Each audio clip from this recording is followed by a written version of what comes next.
नमस्कार, मी सुलेखा तळवलकर दिल के करीबमध्ये तुम्हा सगळ्यांचं अगदी मनापासून स्वागत करते.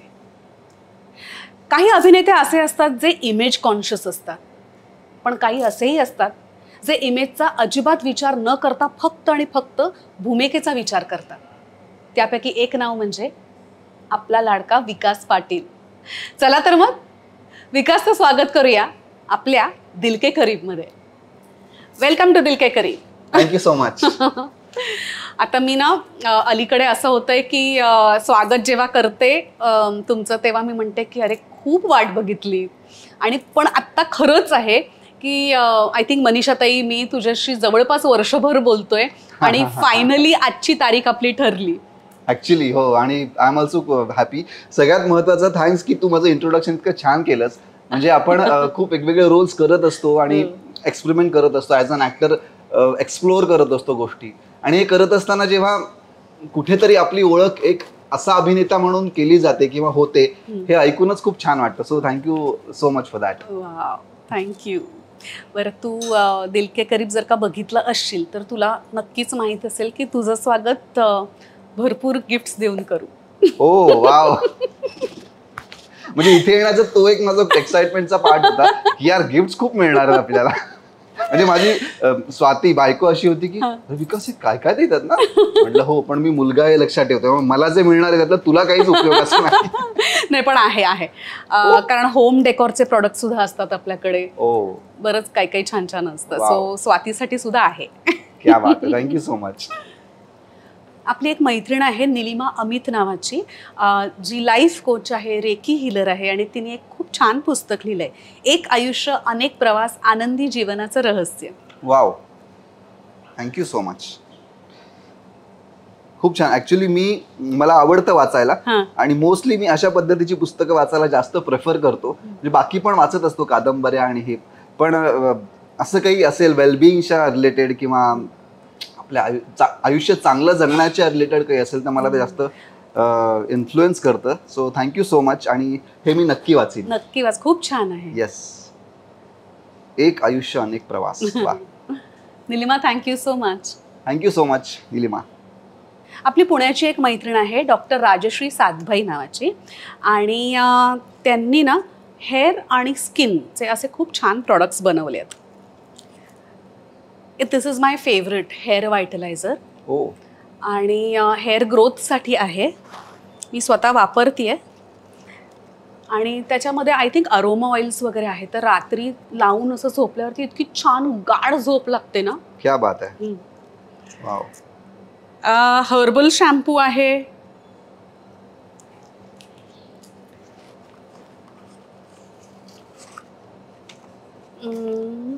हँडमेड सोप आहे, उठण्याचा साबण आहे,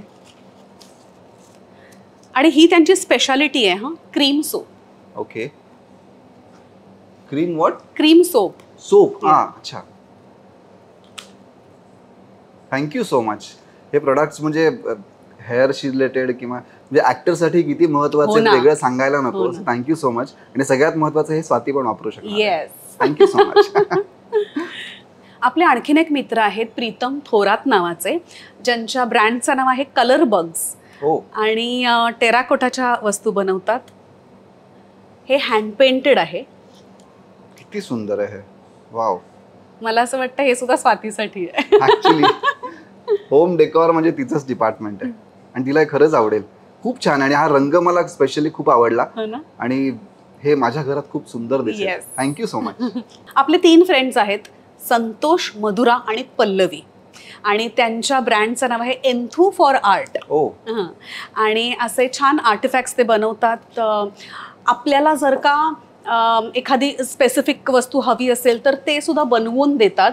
होम डेकोरचा ब्रँड आहे, आणि आता तुझ्यासाठी 12 महिन्यांची ही फ्रेम पाठवली आहे, मराठी 12 महिने. क्या बात आहे. मस्त आहे ना. वाव, खूप छान. म्हणजे खूपदा असं होतं की आपल्याला मराठी 12 महिने असं तोंडी सांगायला सांगितले तर जमत नाही, कारण सगळ्या महिन्यांची नावं लक्षात येत नाहीत. ती फ्रेम घरात लावली तर तो प्रॉब्लेम सॉल्व्ह होणार आहे. खूप छान. मस्त.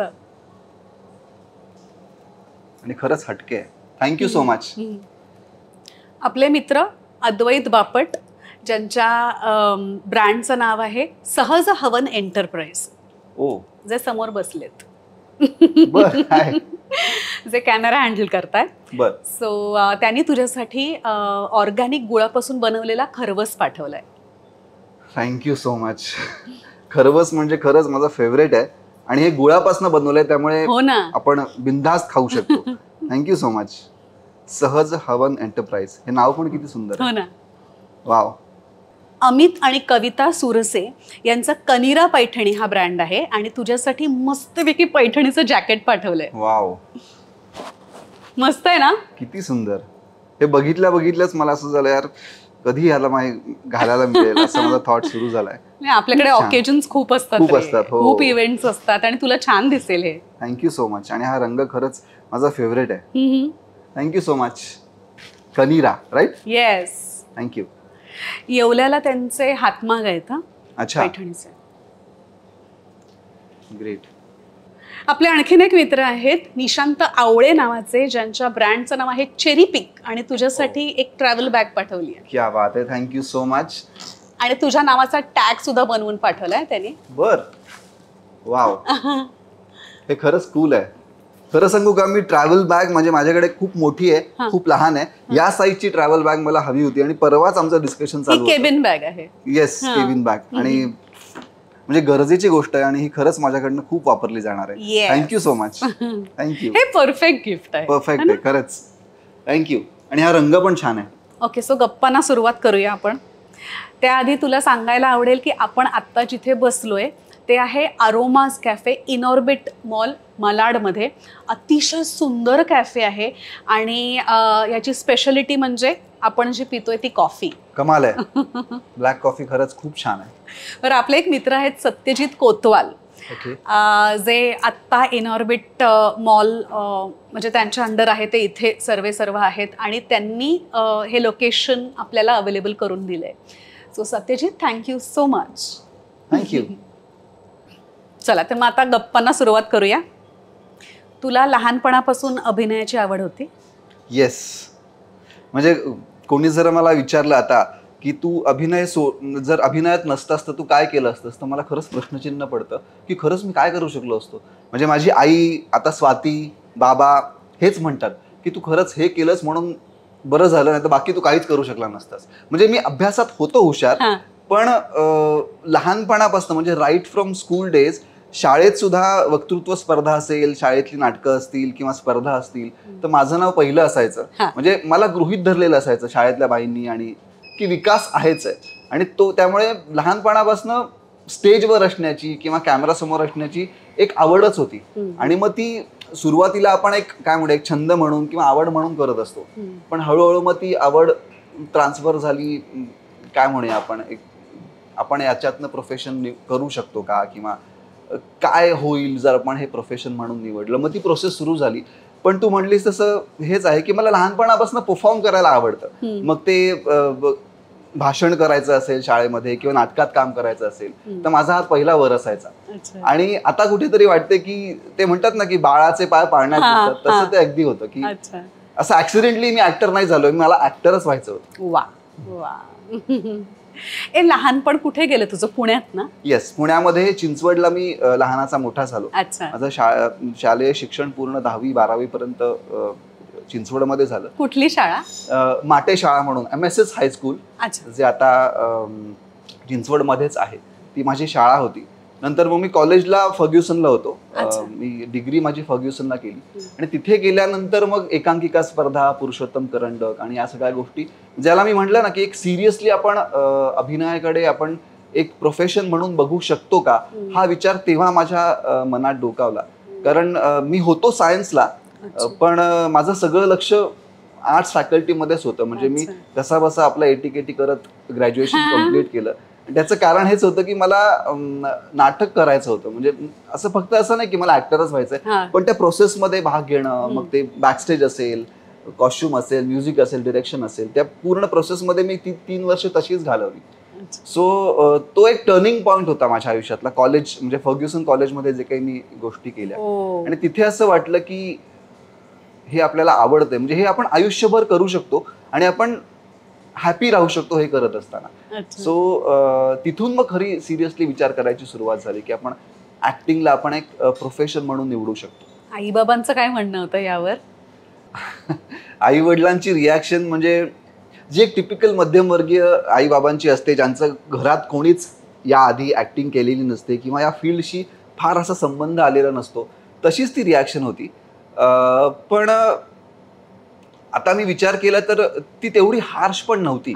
म्हणजे आईचं थोडं असं होतं की नको, कारण आपलं कोणी नाही आहे, माहीत नाही आपण पुढे जाऊन तू काय करशील, किंवा तिचं एक असं होतं की तू नोकरी कर, चांगलं शिक्षण घे, जे आई बाबांचं नॉर्मली असतं.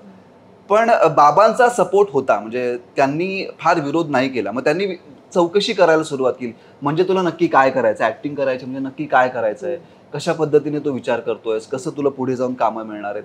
सो ते असे थोडे मला सिरियस वाटले या बाबतीत. म्हणजे हा, तू एक ट्राय करू शकतोस. आणि तिथे मला असं वाटतं की थोडा मला एक सपोर्ट मिळाला किंवा एक बूस्टअप मिळाला की हा, म्हणजे जो टिपिकल घरांमध्ये विरोध असा होतो तसा विरोध नाही झाला. कारण मी जेव्हा काम करायला सुरुवात केली किंवा मी जेव्हा ठरवलं की मला ऍक्टिंगमध्ये करिअर करायला आवडेल, त्यालाही आता जवळपास 15 वर्ष होऊन गेली. सो तो काळ तसा आत्ताचा जसा एक काळ आहे की मला ऍक्टर व्हायचं असं म्हटल्यावर पालक ओके, म्हणजे कारण तुम्हाला दिसतंय समोर की खूप साऱ्या ऑपॉर्च्युनिटीज आहेत, खूप सारे ऍक्टर्स ऍक्टिंग हे करिअर निवडून खूप छान आयुष्य जगतायत. पण तेव्हा तेवढं नव्हतं. म्हणजे टेलिव्हिजन जस्ट सुरू झालं होतं किंवा चॅनल्स पण एवढी नव्हती, नाटकांमध्ये पण माहीत नाही आपल्याला अपॉर्च्युनिटी मिळेल नाही मिळेल. सो तशी अशी एक ठोस आपण याच्यात करिअर करू शकतो अशी परिस्थिती नव्हती. सो त्याही परिस्थितीत घरच्यांनी किंवा स्पेशली बाबांनी मला सांगितलं की हा, म्हणजे तू एक ट्राय करून बघ काय होतंय किंवा एक अंदाज घे. सो मला आता विचार केल्यावर असं वाटतं की I should be thankful for that की त्यांनी सपोर्ट केला, नाही तर ते जरा अवघड झालं असतं. म्हणजे नाही, आपलं क्षेत्र असं आहे ना की घरातून सपोर्ट नसेल तर आपल्यासाठी जरा अवघड जातं ते. ट्रू, खरंय. आई बाबांची नावं नाही कळली. माझ्या बाबांचं नाव बाळकृष्ण आणि आईचं नाव रेखा. आणि काय करायचे आई बाबा? बाबा माझे फिनोलेक्स केबल्स म्हणून कंपनी आहे पुण्यामध्ये, तिथे मॅनेजर होते. आणि आई घरी म्हणजे हाऊसवाईफ होती. अच्छा. आणि भावंड? मला लहान भाऊ आहे विशाल म्हणून. अच्छा. तो आता डॉक्टर आहे. आणि तो एक म्हणजे जसा स्टुडियस स्टुडंट जसा असतो ना, सिन्सिअर वाला, तसा तो आहे. आणि त्यांनी त्याचं करिअर निवडलं, मग तो डॉक्टर झाला, आता तो रिसर्च मध्ये आहे. So he is into that. पुण्यात असतो? पुण्यात असतो, येस. म्हणजे माझी आई सगळ्यांना सांगते, माझा एक मुलगा ऍक्टर आहे, एक मुलगा डॉक्टर. वा वा वा. म्हणजे आई वडिलांना खूप अभिमान आहे दोन्ही मुलांचा. Yes yes yes. वा. मगाशी तू म्हणालास की शाळा आणि कॉलेजमधून तू म्हणजे स्पर्धेतून वगैरे भाग घ्यायचास. सो त्यावेळेच्या काही आठवणी आहेत का, काही अनुभव सांगू शकशील? तो काळ म्हणजे खरंच खूप छान होता. कारण ती जी प्रोसेस असते ना, आपण ज्याला म्हणतो ना की आपण आता कामं करतोय, लोक आपल्याला ओळखतायत किंवा एक नाव झालंय म्हणायला, पण इथे येईपर्यंत तिची जी प्रोसेस असते, आता आपण जेव्हा जर मी मागे जाऊन पाहिलं तर ती मला जास्त छान वाटते. कारण तेव्हा काहीच माहित नव्हतं की आपण पुढे जाऊन खरंच ऍक्टिंग हे प्रोफेशन म्हणून निवडणार आहोत, आपण सक्सेसफुल होणार आहोत, आपण मुंबईत जाणार आहोत आणि ह्या सगळ्या गोष्टी होतील. सो तेव्हा हे काही माहीत नसताना आपण जेव्हा त्या गोष्टी करत असतो, एक जस्ट एक कन्व्हिक्शन असतं किंवा एक विश्वास असतो की नाही आपण करू शकतो. आणि मग तेव्हा कशा गोष्टी घडत जातात किंवा तेव्हा आपण आतून एक आपला आवाज आपल्याला गाईड करत असतो. सो ती जी प्रोसेस होती ती अशीच होती. आणि फॉर्च्युनेटली मला खूप छान माणसं मिळाली त्या काळात, किंवा खूप छान मित्र मिळाले, खूप छान टीम मिळाली, खूप छान कॉलेज मिळालं. म्हणजे आपण ज्याला म्हणतो ना की एक बेस आपला पक्का होणं गरजेचं असतं, तर तो बेस पक्का होण्यासाठी या सगळ्या गोष्टी खूप हेल्पफुल ठरल्या. म्हणजे पुरुषोत्तम मध्ये एकांकिका स्पर्धांपासून सुरुवात झाली. आणि त्याच्यानंतर मी जेव्हा सिरियसली ठरवलं की आपल्याला ऍक्टिंग करायचं आहे, आयुष्यभर आपण हे करायला आवडेल, तेव्हा मग मी शोधाशोध सुरू केली की कोण आहे की जे आपल्याला याच्यामध्ये गाईड करू शकेल, किंवा कोण आहे की जे आपल्याला मदत करू शकेल एक चांगलं ऍक्टर होण्यासाठी. आणि मग तेव्हा माझ्या आयुष्यात योगेश सर आले, योगेश सोमण सर, ज्यांना मी माझा अभिनयातला गुरु मानतो. सो त्यांच्यासोबत मी जवळपास एक 3 ते 4 वर्ष होतो. मग त्यांच्या शिबिरातनं सुरुवात केली मी. त्यांचं ऍक्टिंग शिबिर तेव्हा भरायचं आणि तेव्हा मी जस्ट एनरोल केलं. आणि मग मी ते ऍक्च्युअल होतं 3 महिन्याचंच, पण मी कंटिन्यू त्यांच्यासोबत एक 2 ते 3 वर्ष होतो. आणि त्या प्रोसेसमध्ये ज्या काही गोष्टी मी शिकलो त्या अजून पण मी काय म्हणतो, अजून पण मला खूप मदत करतात. कारण ती अशी एक व्यक्ती होती माझ्या आयुष्यात की ज्यांच्याकडे बघून ज्याला आपण म्हणतो ना की आपल्याला सुरुवात करताना आपल्यावर जे संस्कार होतात तेच कुठेतरी आपल्याला पुढे थ्रू आउट द करिअर ते आपण गोष्टी करत असतो. सो त्या व्यक्तीकडनं मला हे कळलं की जर आपण एखादी गोष्ट करायला घेतली आहे किंवा करायची ठरवली आहे तर त्यातला सिरियसनेस किती महत्वाचा आहे. म्हणजे तुम्ही किती पॅशनेट असलं पाहिजे. तुम्ही अभिनयाला एक जस्ट आपण करायचं म्हणून करतो किंवा एक जस्ट आपण असे आजूबाजूला खूप लोक बघत असतो की आपण ज्याला लाईटली घेणं म्हणतो तर ती गोष्ट मला तेव्हा खूप क्लिअर झाली की जर मी हे करतोय तर मला हे खूप सिरियसली करायचं आहे. म्हणजे आम्ही जेव्हा तालमी सुद्धा करायचो एकांकिकांच्या त्या इतक्या काय म्हणे आम्ही जीव ओतून करायचो किंवा ते आमच्याकडनं करून घेतलं जायचं. म्हणजे आता ही गोष्ट सांगितली तर कदाचित हास्यास्पद वाटेल पण तेव्हा असं व्हायचं ना की समजा आता एकांकिकेची तालीम सुरू आहे, मी वाक्य विसरलो किंवा एखादी मुवमेंट विसरलो तर आम्ही त्यांना मास्तरच म्हणायचो कारण ते छडी मास्तर होते. त्यामुळे ते एक वाक्य विसरलं की ऍक्च्युअली आम्हाला ते छडीने मारायचे. एका वेळेस तर असं झालेलं की तू जर आता वाक्य विसरलास किंवा तू जर मुवमेंट विसरलास तर तू आता अंगावरचे एक एक कपडे खाली उतरवत जायचे. म्हणजे असं जर तुम्हाला टास्क असेल तर तुम्ही का नाही सिरियसली करणार किंवा का नाही ती गोष्ट. सो तेव्हा ते खूप अति वाटायचं की यार हे एवढं कशाला. पण आता जेव्हा मी विचार करतो किंवा आता जेव्हा मी सेटवर काम करतो किंवा त्या गोष्टीचं सिरियसनेस किंवा ते संस्कार इतके आतमध्ये येत ना की मग सीन परफॉर्म करताना किंवा एखादं वाक्य बोलताना की बाबा मला हेच बोलायचंय, मला स्क्रिप्टमध्ये लिहून आलेलंच वाक्य बोलायचंय आणि ते जास्तीत जास्त कन्व्हिन्सिंगली मला ऑडियन्स पर्यंत पोहोचवायचंय. आणि मग ते पोहोचवण्यासाठी अजून काय काय मी करू शकतो, अजून काय काय गोष्टी एक्सप्लोर करू शकतो. मग ती बॉडी लँग्वेज असेल, तुझा वाचिक अभिनय असेल, ह्या सगळ्या गोष्टी तेव्हा इतक्या अशा इनबिल्ड झाल्या ना की ते आता काम करताना खूप एक तर सोपं पण जातं आणि आपण इतर मी असं म्हणत नाही कॉम्पिटिशन, पण जर आपण एका सीन मध्ये 5 ऍक्टर्स आहोत तर माझा असा प्रयत्न असतो की माझं काहीतरी या लोकांपेक्षा वेगळं दिसलं पाहिजे किंवा काहीतरी एक स्टेप आपण वर जाऊन परफॉर्म केलं पाहिजे किंवा केला पाहिजे हा सीन किंवा एखादं वाक्य असेल किंवा आपलं जे कॉन्ट्रीब्युशन आपण म्हणतो तर ती सवय तेव्हापासून लागत गेली. आणि त्यासाठी मला असं वाटते ती प्रोसेस किंवा योगेश सरांचं तेव्हाचं मार्गदर्शन किंवा ते पूर्ण वातावरण, मग ते एकांकिका स्पर्धांमधलं असेल किंवा आम्ही गणपतीत जाऊन शोज करायचो, वेगवेगळ्या मंडळात जाऊन शोज करायचो, तेव्हा ते आम्ही मजेत घ्यायचो. पण ती सवय जी लागली किंवा स्ट्रीट पथनाट्य करायचो तर ते इतकं अंगात भिनलं गेलं किंवा आता मला कुठेही परफॉर्म करायला सांगा किंवा कुठल्याही प्लॅटफॉर्मवर करायला सांगा तेवढी भीती राहत नाही किंवा तो जे कॉन्शियसनेस असतो ॲज अन ॲक्टर म्हणून तो पूर्णपणे संपण्यासाठी तो काळ खूप महत्वाचा होता. सो त्या गोष्टी आता खूप उपयोगी पडतात. आणि या इंटरव्ह्यू थ्रू मी खरंच पुन्हा एकदा योगेश सरांना थँक्स म्हणेन की थँक्यू सो मच. तुम्ही तेव्हा खूप कडक होतात पण आता जेव्हा विचार करतो किंवा आता माझ्याबरोबर जी मुलं होती जी आता कुठेतरी कुठे ना कुठे काम करतायत ती प्रत्येक जण त्यांना थँक्स म्हणत असतील की ते दिवस होते ते खूपच हेल्पफुल ठरतायत आता. वा वा. बरं, तू एवढा सिरियस होतास अभिनयाच्या बाबतीत, मग त्यावेळेला तू अभिनयात प्रशिक्षण घेण्याचा कधी विचार केलास का? नक्कीच केला, कारण तेव्हा तुझी कॉफी पण गार होती. हा, आणि अरोमासची इथली कॉफी खूप फेमस आहे. कमालच आहे. फॉर्मल शिक्षण घ्यावं असा विचार खरंच आला होता तेव्हा, कारण माझे खूप सारे मित्र NSD साठी ट्राय करत होते, काही जण ललितमध्ये ऍडमिशन घेत होते. पण झालं काय की तेव्हा जेव्हा मी जसं म्हणालो की जेव्हा माझं ठरत होतं की काय करायचंय किंवा कुठलं करिअर ऑप्शन निवडायचंय, तर तेव्हा मी ग्रॅज्युएशनला ऍडमिशन घेतलं. तर तेव्हा माझा असा पक्का विचार झाला नव्हता की मला ऍक्टरच व्हायचंय, करून बघू याच ह्याच्यामध्ये होतो मी. आणि एकदा मग मी फर्ग्युसनला ऍडमिशन घेतली आणि त्यामुळे तर 3 वर्ष तर माझी तेव्हा तिथे जाणार होती. आणि मग त्या प्रोसेसमध्ये या सगळ्या बाकीच्या गोष्टी घडत गेल्या. मग योगेश सर आले, मग एकांकिका स्पर्धा सुरू झाल्या. आणि काही जणांकडनं असं पण आलं की फॉर्मल शिक्षण घेण्यापेक्षा हे जे आता तू जे करतोय, ज्याला आपण प्रॅक्टिकल शिक्षण म्हणूया किंवा स्पर्धांमध्ये जाऊन काम करणं किंवा बॅकस्टेज करणं, तर या सगळ्या गोष्टी उलट जास्त तुला हेल्पफुल ठरतील जर तू इथेच सिरियसली, जर तू एक विद्यार्थी म्हणून बघितलंस या सगळ्या गोष्टींकडे, इथेच जर शिकलास तर तुला ते जास्त हेल्पफुल ठरेल असं मला खूप जणांकडनं आलं.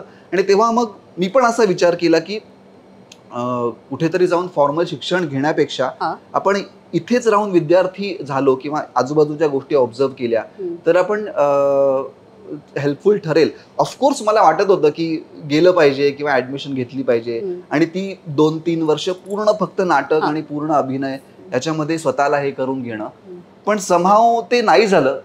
पण मग मी हे करायला लागलो की तिकडनं जी मुलं आले त्यांना भेटायचो, तिकडे काय बाबा कशा पद्धतीने शिकवतात, तिकडची काय प्रोसेस आहे हे त्यांच्याकडनं जाणून घ्यायला लागलो. तेव्हा फिल्म अँड टेलिव्हिजन इन्स्टिट्यूट पुण्याचं जे होतं तिथे मी जाऊन मुलांना तिथल्या स्टुडंट्सना भेटायचो. त्यांच्या डिप्लोमा फिल्म्स असायच्या, त्याच्यात मी ऍज अन ऍक्टर काम करायचो. तर या सगळ्या गोष्टी मी एक्सप्लोर करत होतो ऍट द सेम टाइम. तेव्हा FTI मध्ये ऍक्टिंग कोर्स नव्हता तिथे, बाकी आता तो सुरू झाला, म्हणजे गेली एक 4-5 वर्ष मस्त सुरू झाला. आधी खूप आधी होता, मग मध्ये बंद झाला, मग आता परत सुरू झाला. पण तेव्हा ऍक्टिंग कोर्स नव्हता. पण तिथे ती जी मुलं डिरेक्शन शिकतायत किंवा एडिटिंग शिकतायत किंवा बाकी कॅमेरा शिकतायत त्यांच्याशी मी जाऊन मैत्री केली. मग त्यांच्याशी गप्पा मारणं असेल, मग तिथे जाऊन थांबणं असेल, मग त्यांच्या डिप्लोमा फिल्म्स ते, कारण त्यांचा डिरेक्शनचा 3 वर्षाचा कोर्स झाला की शेवटच्या वर्षी त्यांना डिप्लोमा फिल्म्स स्वतःच्या कराव्या लागायच्या. तेव्हा त्यांना बाहेरचे ऍक्टर्स लागायचे. तर तेव्हा मी त्यांच्या डिप्लोमा फिल्म्स मध्ये बऱ्याचशा कामं केली आणि त्या प्रोसेसमध्ये मग मी त्या टेक्निकल गोष्टी पण थोड्या शिकून घेतल्या की ठीक आहे, म्हणजे थिएटर तर आहेच आहे, पण टेक्निकल गोष्टी सुद्धा तितक्याच महत्वाच्या आहेत. म्हणजे कॅमेरा समोर परफॉर्म करणं किंवा थिएटरचा अभिनय आणि कॅमेरा समोरचा अभिनय यामध्ये काय फरक आहे, त्या गोष्टी त्या प्रोसेसमध्ये मला शिकता आल्या. सो जरी मी फॉर्मली कुठे ऍडमिशन घेतली नाही तरी पण माझा एक पॉइंट ऑफ व्ह्यू सतत ओपन असायचा की आपल्याला शिकायचं आहे. कारण जर आपण करिअर म्हणून ही गोष्ट निवडतोय तर आपल्याला परफेक्ट होऊनच तिथे गेलं पाहिजे. असं नाही की आपण अजून, ऑफकोर्स आपण अजूनही शिकतच आहोत, म्हणजे आपण प्रत्येक प्रोजेक्ट काही ना काही आपल्याला देत असतो, आपण शिकत असतो. पण जर आपला बेस स्ट्रॉंग असेल, मला असं वाटतं पर्सनली, जर आपला बेस स्ट्रॉंग असेल तर आपण नवीन नवीन गोष्टी खूप फास्ट ऍब्झॉर्ब करू शकतो, असं माझं स्वतःचं ऑब्झर्वेशन आहे. सो त्या काळात त्या गोष्टींनी खूप हेल्प केली मला. विकास, तुझं पहिलं व्यावसायिक काम 4 दिवस सासूचे ना? सो तिथे येईपर्यंत काही स्ट्रगल पिरियड वगैरे होता का तुझ्या आयुष्यात? ऑफकोर्स होता, कारण म्हणजे आतापर्यंत ज्या काही गोष्टी मी सांगितल्या या जेव्हा मी पुण्यात होतो किंवा जेव्हा मी ज्याला आपण उमेदवारी म्हणतो की किंवा शिकण्याचा काळ होता मुळात, आणि तेव्हा मग मी ठरवलं की आता आपण इथून मुंबईला गेलं पाहिजे. हे किती साली होतं? साल सांगू तर मी 2002-03चा तो बहुतेक, तेव्हाच 2 ते 3च्या ह्याच्यामध्ये, की जेव्हा मला असं वाटायला लागलं की आता आपण मुंबईला जाऊन ऍक्च्युअल काम केलं पाहिजे. कारण तोपर्यंत मी पुण्यात खूप नाटकं केली होती, पुण्यातली कमर्शियल नाटकं केली होती, पण तरी सुद्धा एक मुंबईत जाऊन कमर्शियली काम करणं, म्हणजे मग ते नाटक असेल, सिरियल असेल किंवा फिल्म्स असेल, तर त्यासाठी तुम्हाला मुंबईत जाणं गरजेचं आहे हे मला जाणवलं. कारण कितीही म्हटलं तरी तेव्हा पुण्यामध्ये अशा फार ऑपॉर्च्युनिटीज नव्हत्या की जेणेकरून आपण काहीतरी एक आपण ज्याला प्रोफेशन म्हणतो किंवा ज्यातून आपल्याला एक 4 पैसे मिळतील किंवा आपण काहीतरी त्यातनं एक सॉलिड घडवू शकतो. तर त्यासाठी मला असं वाटलं की आता आपण मुंबईला गेलं पाहिजे, आणि मग ती माझी धडपड सुरू झाली. मग मी आता आपण काय करूया, कारण बाकी कोणीच माहीत नव्हतं. जे काही ओळखी होत्या किंवा जे काही मित्रमंडळी होती ती सगळी पुण्यातली होती. मग त्यांना विचारायला लागलो की बाबा मला मुंबईत जाऊन काम करायचं आहे, शूटिंग बेसिकली मला बघायचं आहे किंवा करायचं आहे, काय कशा पद्धतीने काम होतं, सिरियल्स कशा शूट होतात, फिल्मच्या सेटवर काय वातावरण असतं. आणि मी त्यांना, माझं असं होतं की मला असं नाही की मला ऍक्टिंग म्हणूनच जायचं, मला काही काम करायला आवडेल. सो तेव्हा माझी एक मैत्रीण होती, म्हणजे अजूनही ती आहे, अश्विनी म्हणून. तर तिने मला सांगितलं की एका सेटवर रिक्वायरमेंट आहे पण कॉस्ट्युम डिपार्टमेंटमध्ये. तर मी म्हटलं चालेल, मला काहीच प्रॉब्लेम नाही, मी जाईन, मला सेटवर राहायला मिळेल ना. तर म्हटली म्हणजे शूटिंगच आहे, फक्त तुला कॉस्ट्युम हे करायचं. म्हटलं नो प्रॉब्लेम. आणि तेव्हा माझं असं होतं की आपण एक एक्साइटमेंट असते ना की शूटिंग आणि ह्या सगळ्या गोष्टी, कारण तेव्हा तोपर्यंत शूटिंग सेटचा असा अनुभव फार घेतला नव्हताच, म्हणजे जे काही होतं ते नाटकातलंच होतं. सो म्हटलं येस, मला आवडेल करायला, तू सांग, मी येतोय म्हणून. आणि तेव्हा कॉस्ट्युम असिस्टंट म्हणून तिकडे एक रिक्वायरमेंट होती, आणि ठरलं सगळं, हे झालं आणि मला बोलवण्यात आलं. तर त्याचं शूटिंग होतं, सिरियल होती ती कोल्हापुरात. सो तिकडनं मला सांगितलं की तुला कोल्हापुरात जायचंय. असं म्हटलं हा ठीक आहे जातो. आणि कोल्हापूर हे माझं गावच आहे, त्यामुळे मी अजून असं अरे कोल्हापुरातच आहे ना, मग ठीक आहे असं म्हणून मी गेलो. आणि मग तिथे गेल्यानंतर मी कॉस्ट्युमला आय थिंक 3रा का 4था असा असिस्टंट होतो. आणि मला काहीच माहित नव्हतं. आणि झालं असं की ती जी सिरियल होती ती पिरियड ड्रामा होती, म्हणजे आपली नॉर्मल सिरियल नव्हती. म्हणजे एक काय म्हणूया आपण धोतर नऊवारी अशा पद्धतीचा तो सगळा बाज होता. आणि मला काहीच माहित, मला धोतर नेसवायला येत नव्हतं. मी फक्त फार फार तर मी म्हटलं हा मी कपडे नेऊन देईन किंवा. आणि मला त्यांनी सांगितलं की तुला इस्त्री पण करावी लागेल. तर आय वॉज लाईक इस्त्री, कारण घरी पण स्वतःच्या कपड्यांना पण इस्त्री केली, बेसिक आपण जेवढं करतो तेवढंच माहित होतं. तर मी प्रत्येकाला होच म्हणत गेलो, कारण मला माहिती मी जर नाही म्हणालो तर मला इकडनं हे करतील म्हणून. हा धोतर नेसवायचं, हा मी नेसवेन ना असं म्हणत ओके चल सुरू कर काम, म्हणून मी काम सुरू केलं. आणि ते जे दिवस होते ना, म्हणजे आता जेव्हा मी आठवतो तेव्हा फारच, कारण एक तर धोतर नेसवता येत नव्हतं. पण म्हणतात ना की जर म्हणजे माझा असा अनुभव आहे, जर एखादी गोष्ट तुम्हाला पॅशनेटली करायची असेल किंवा पॉझिटिव्ह असाल तर तिथल्याच गोष्टी तुम्हाला हेल्प करत जातात. आणि तर तिथले जे ऍक्टर्स होते ना ते इतके कोऑपरेटिव्ह होते. त्यांना कळलं की ह्याला धोतर नेसवता नाही येत, त्यांनी मला शिकवलं. एक मिनिट थांब, तू नको हे करूस, मी तुला शिकवतो काय. कुठली सिरियल ही ऍक्च्युली चक्रधर स्वामी नावाची सिरियल होती, जी दूरदर्शनवर तेव्हा येणार होती. आणि त्याचे एपिसोड्स बरेच ऑलरेडी शूट झाले होते. आणि तो पूर्ण तामझाम होता. आणि तेव्हा मला अजूनही आठवतंय सुनील सर होते, सुनील गोडबोले, ज्यांना जे मी आता सांगतोय तुला की त्यांनी मला धोतर नेसवायला शिकवलं. त्यांना कळलं की याला माहित नाही हा आपला जस्ट आलेला आहे, आणि त्यांनी ते ओळखलं. आणि मग त्यांनी मला धोतर नेसवायला शिकवलं. त्यांनी बऱ्याचशा गोष्टी तिथल्या सांगितल्या, काय असतं काय नाही. आणि मग त्या गोष्टी करत करत करत करत मग हळूहळू युनिटमध्ये कळायला लागले की अच्छा ह्याला ऍक्टर व्हायचंय म्हणून हा आलाय, हा ऍक्च्युली कॉस्ट्युम वाला नाही, हे हळूहळू कळायला लागलं लोकांना. मग ते असतं ना सुरुवातीला मी असं त्याला रॅगिंग नाही म्हणणार, पण ते सुरू झालं होतं की अच्छा तुला ऍक्टर बनायचं का, ओके ओके चल ते तिकडनं चप्पल ऍक्टरचे ते घेऊन ये. मग मी, कारण ते शेतात वगैरे सीन असायचे, तर एक असा सीन होता की एक ऍक्टर तिकडनं चालत जातो आणि तो असं ट्रॅव्हल करत पूर्ण इथपर्यंत येतो. तो येताना अनवाणी यायचा आणि जाताना तो ऑब्व्हियसली चप्पल घालून जायचा, कारण तिथून त्याला पूर्ण ट्रॅव्हल करायचा होता. सो आणि भर उन्हात. तर त्याने सांगितलं की तो एक शॉट झाला, चला अजून एक रिटेक करूया. अरे चप्पल कुठे, विकास जा पण चप्पल घेऊन ये. मग मी धावत धावत जायचो, मग त्यांची चप्पल हातात घ्यायचो, परत यायचो, मग त्यांना द्यायचो, परत ते चप्पल असे जवळपास 4-5 रिटेक झाले. आणि मी पण ठीक आहे, म्हणजे ती प्रोसेस मी एन्जॉय करत होतो. पण कुठेतरी एक असं म्हणतात ना की यार नाही यार, म्हणजे मी हे करायला नाही, म्हणजे पॅकअप झालं आणि रात्री गेलो की असं व्हायचं यार ठीक आहे, म्हणजे आपण आलोय पण जे आपल्याला करायचं ते आपण करतच नाही होत, हे आपण वेगळ्याच गोष्टींमध्ये. बट आता विचार केला तर असं वाटतं की ती सुद्धा एक प्रोसेस होती. आणि मग त्या ह्याच्यामध्ये त्यांनी मला एक रोल दिला, आणि तो रोल अगदी एका सीनचा होता. आणि एक असतं ना की बघू हा काय करतोय असं म्हणून. बट त्याच्यामध्ये पण तो रोल होता एका भिकाऱ्याचा. आणि त्यात माझा पूर्ण गेटअप चेंज केला होता. मला फाटके कपडे दिले, मला पूर्ण काळा केलं, आणि एक 4-5 डायलॉग्स होते की ते येतात, संत होते ते येतात, आणि मग ते त्याच्यासमोर हा भिकारी येतो आणि त्यांचा एक डायलॉग पोर्शन होतो. चल आपण करूया, टेक करूया वगैरे झालं, आणि मास्टर झाला. आणि मी वाक्य जे माझी होती ती बोललो, आणि सगळे अरे हा ये तो वन टेक आर्टिस्ट आहे असं ते थोडंसं झालं. मग तेव्हा एक बरं वाटलं की ठीक आहे काही काय असेल. पण तेव्हा कळलं नाही की हा विकास आहे, म्हणजे मी एवढा हे होतो गेटअप मध्ये होतो की. पण तिथे मग लोकांना कळायला लागलं हळूहळू. मग त्यांनी मला छोटे छोटे रोल्स द्यायला सुरुवात केली. मग हे पण तू कर, मग ते पण तू कर. मग मी कॉस्ट्युम करत असताना मग हे रोल्स पण करायला लागले. सो ही प्रोसेस मग तिथून सुरू झाली. मग तिकडनं ओळखी झाल्या, मग मुंबईत अजून एक काम मिळालं. असं करत करत करत करत करत 4 दिवस पर्यंत येऊन पोहोचलो, म्हणजे थ्रू कॉन्टॅक्ट म्हणा किंवा ओळखींमधनं. सो तो भारी होता काळ. 4 दिवस किती वर्ष केलंस तू?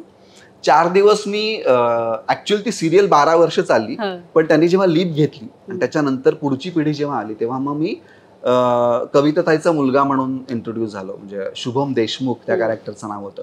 आणि मी आल्यानंतर सुद्धा पुढे 5 वर्ष मी त्यात काम केलं. म्हणजे 2000 आय थिंक 6 पासून ते 2010 पर्यंत वगैरे मी तिथे होतो.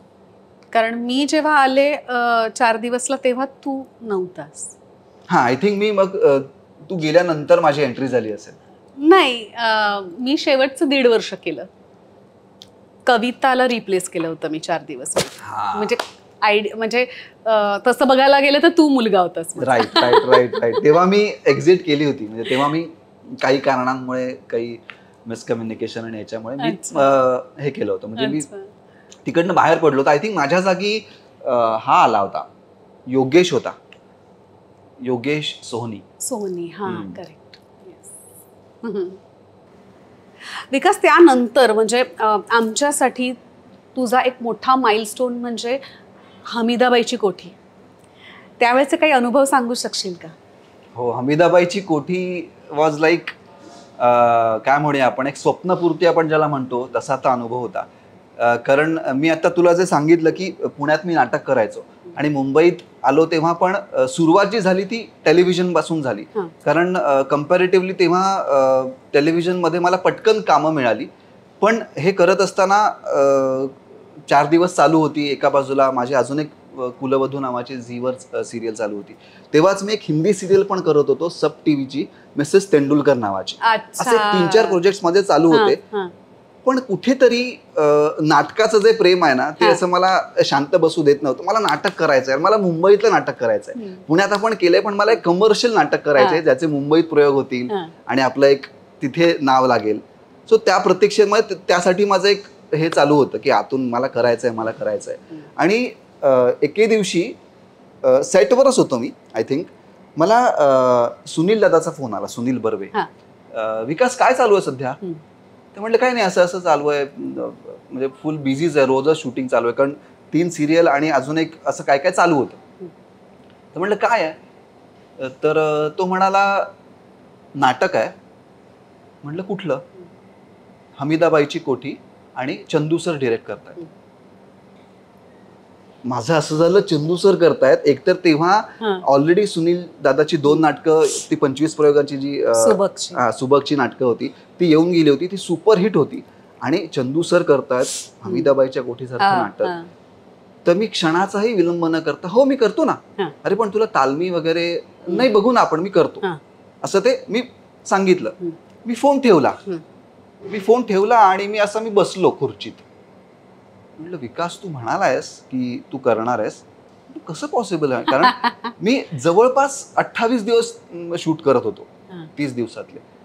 पण म्हटलं ठीक आहे, आता आपण बोललोय ना, काहीतरी वर्कआउट होईल, असं म्हणून मी म्हटलं ठीक आहे आता आपण.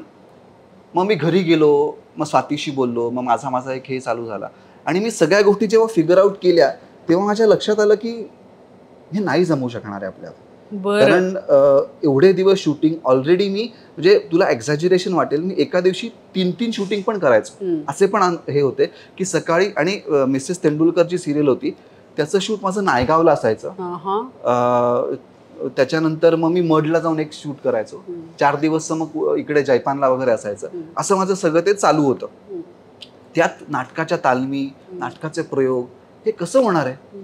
तर मी म्हटलं की नाही, आपल्यामुळे ऑलरेडी यांना ऍडजस्ट करावं लागतंय. परत तिथे चंदू सर आहेत, बाकीचे एवढे मोठे मोठे ऍक्टर्स आहेत, तर त्यांना आपल्यामुळे त्रास नको, आपण नको करूया, असं मी मनाशी ठरवलं. आणि मग मी सांगितलं होतं सुनील दादाला की मी फोन करतो 1-2 दिवसात कन्फर्म तुला सांगायला की कधीपासून मी तालमी जॉईन करू. कारण तेव्हा ऑलरेडी वाचन वगैरे सुरू झालं होतं. पण मी तो फोन केलाच नाही. म्हटलं नको, आपण नको हे करायला. आणि मग मी तो विचार डोक्यातनं काढून टाकला. पुन्हा एकदा आपण म्हणतो ना की एखादी गोष्ट जर होणार असेल ना तर ती कशी करून होतेच, हे आपल्या प्रत्येकालाच याचा अनुभव असतो. तर मी एकदा बँकेत गेलो होतो, गोरेगावला फिल्म सिटी ब्रांच आहे बँक ऑफ महाराष्ट्राची. काहीतरी काम होतं, मी गेलो, त्या मॅनेजरना भेटून मी असं बाहेर आलो. माझ्या समोर कोण? तर चंदू सर. अच्छा. अरे विकास, काय तू सांगितलंच नाहीस मला, तू येतोस ना? तर मी म्हटलं हा, पण सर म्हटलं असं माझा प्रॉब्लेम आहे, मला शूटिंग आणि या सगळ्या गोष्टी. ती नको रे चिंता करूस तू, आपण करूया ना ऍडजस्ट, मी तुला ऍडजस्ट करतो. किती दिवस? म्हटलं सर पॉसिबलच नाही, तू ये रे तालमीला, उद्या येतोस? ये उद्या. असं म्हणून ते गेले आणि मी पण बाहेर आलो. तेव्हा म्हटलं यार हे काय आहे? म्हटलं हे बहुतेक काहीतरी वेगळं आहे, म्हणजे इथे जर सर भेटतायत, आपल्याला ही गोष्ट सांगतायत. आणि ते जर ऍडजस्ट करायला तयार आहेत तर काय हरकत आहे, असा एक विचार आला मनात. म्हटलं ठीक आहे बघू. आणि मी दुसऱ्या दिवशी शूटिंग संपवून तालमीला गेलो. तालमीला गेलो तर हे सगळे नीनाताई, संजय नार्वेकर, जितू, मनवा, अशी गँग फुल. आणि यांचं ऑलरेडी सगळं चालू होतं. स्मिता होती, स्मिता तांबे. आणि मग मी रीडिंग वगैरे सुरू झालं, सगळ्या गोष्टी हे झाल्या.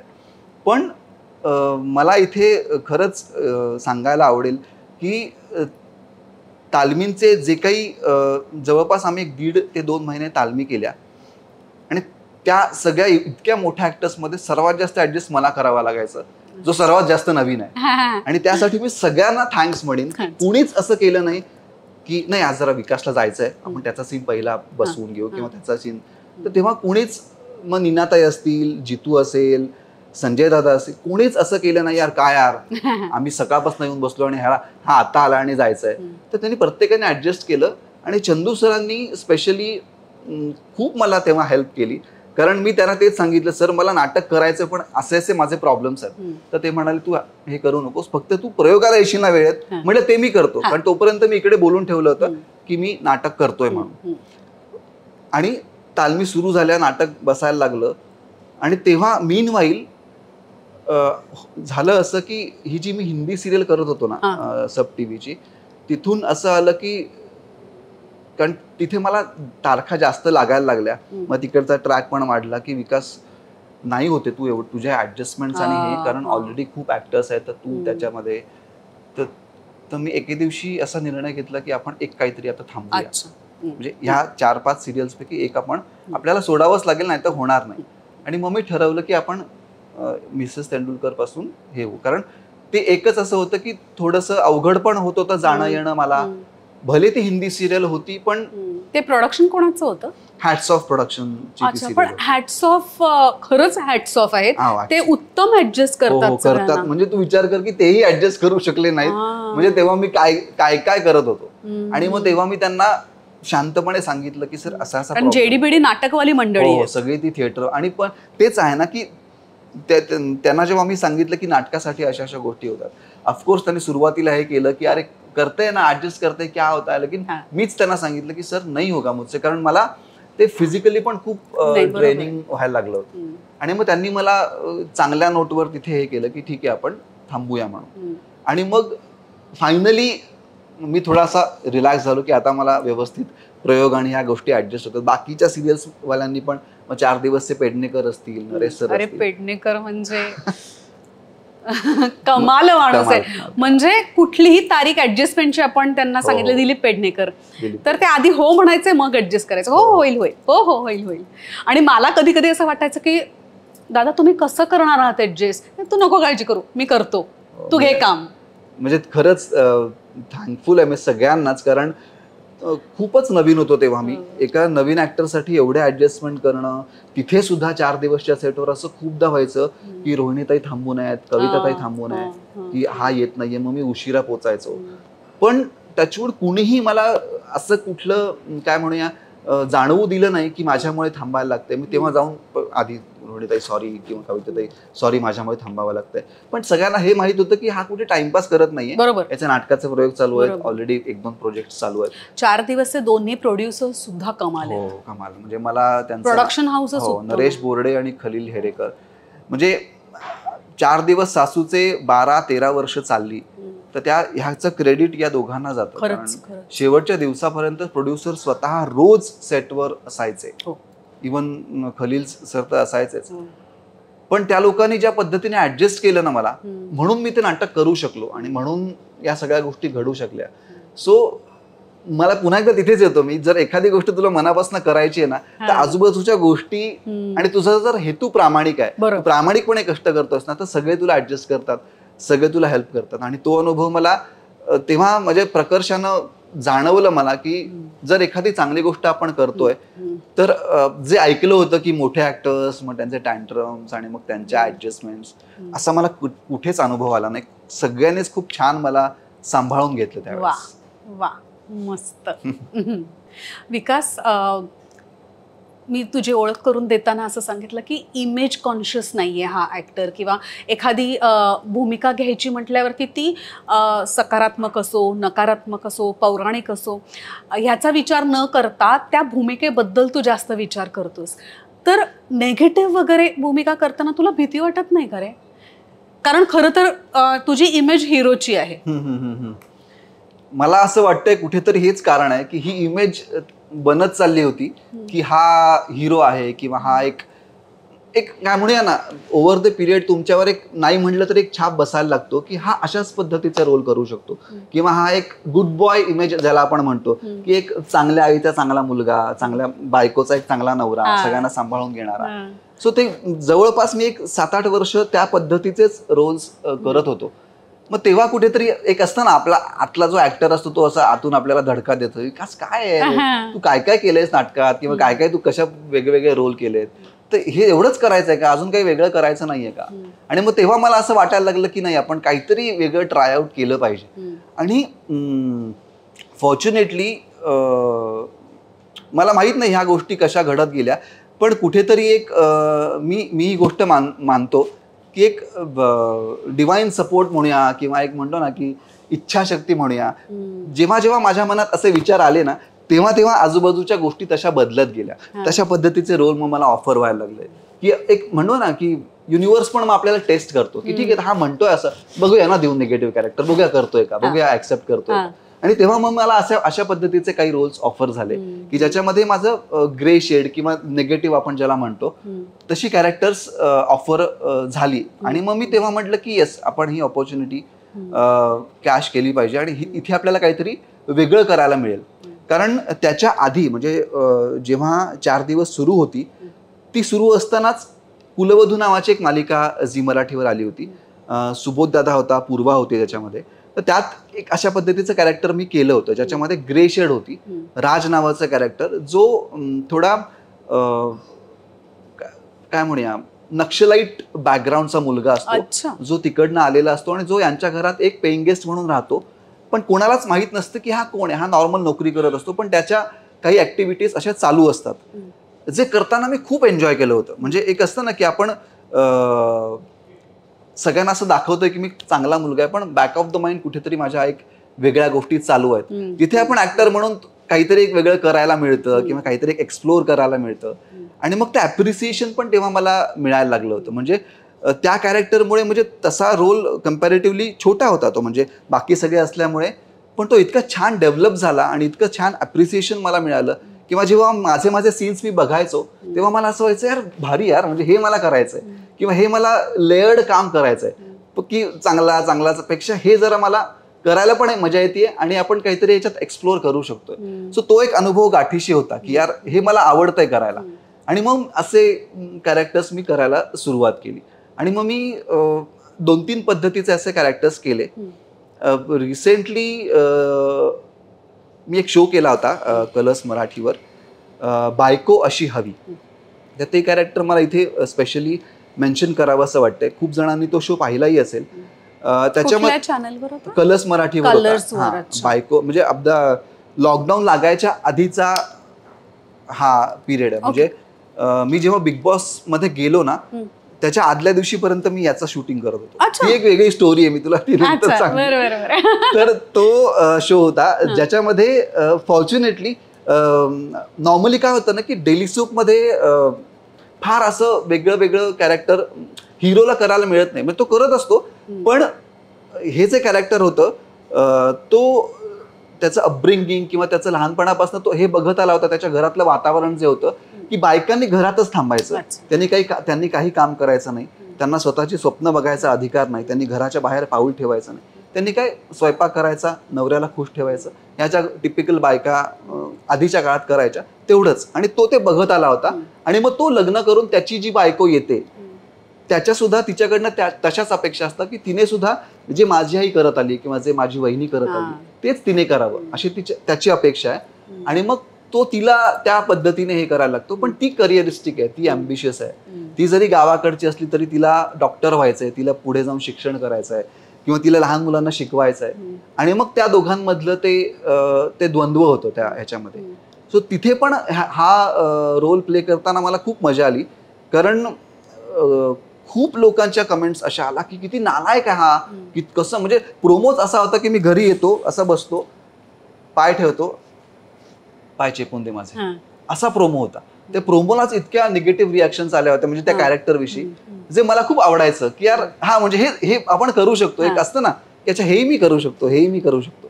सो ते कॅरेक्टर करताना पण मला तेवढीच मजा आली. मग नंतर ओव्हर द पिरियड तो चेंज होत जातो, पण तो जो प्रवास होता त्या कॅरेक्टरचा की ग्रे शेड पासून किंवा निगेटिव्ह पासून तो कसा चेंज होत गेला आणि मग त्याच्यामध्ये येणारे ट्रान्सफॉर्मेशन्स. सो मला असं वाटतं की ॲज अन ॲक्टर मला ह्या गोष्टी जास्त करायला आवडतात किंवा ह्या गोष्टींकडे मी जास्त इन्क्लाइन होतो, ना की एक टिपिकल नवरा किंवा एक टिपिकल मुलगा. सो मी अशा कॅरेक्टरच्या शोधात असतो, किंवा असं जर काही आलं तर मी पटकन त्याला, म्हणजे असं नाही की मला पॉझिटिव्ह करायला आवडत नाही, असं अजिबात नाही, पण त्याला जर काही शेड असेल वेगळी किंवा त्याला जर काही लेयर्स असतील तर ती गोष्ट मी जास्त एन्जॉय करतो, असं माझं मलाच कळायला लागलंय. तू एका स्वामींच्या सिरियलमध्ये सुद्धा काम केलं होतंस, जय जय स्वामी समर्थ. राईट. सो एखादा अशा सिरियलमध्ये काम आपण जेव्हा करतो तेव्हा बेसिक एक श्रद्धा याची गरज असते, नाहीतर आपण म्हणजे कुठल्या कन्व्हिक्शननी काम करणार. सो स्वामींवरती श्रद्धा आहे, देवावर विश्वास आहे? अगदीच, म्हणजे श्रद्धा तर आहेच आहे.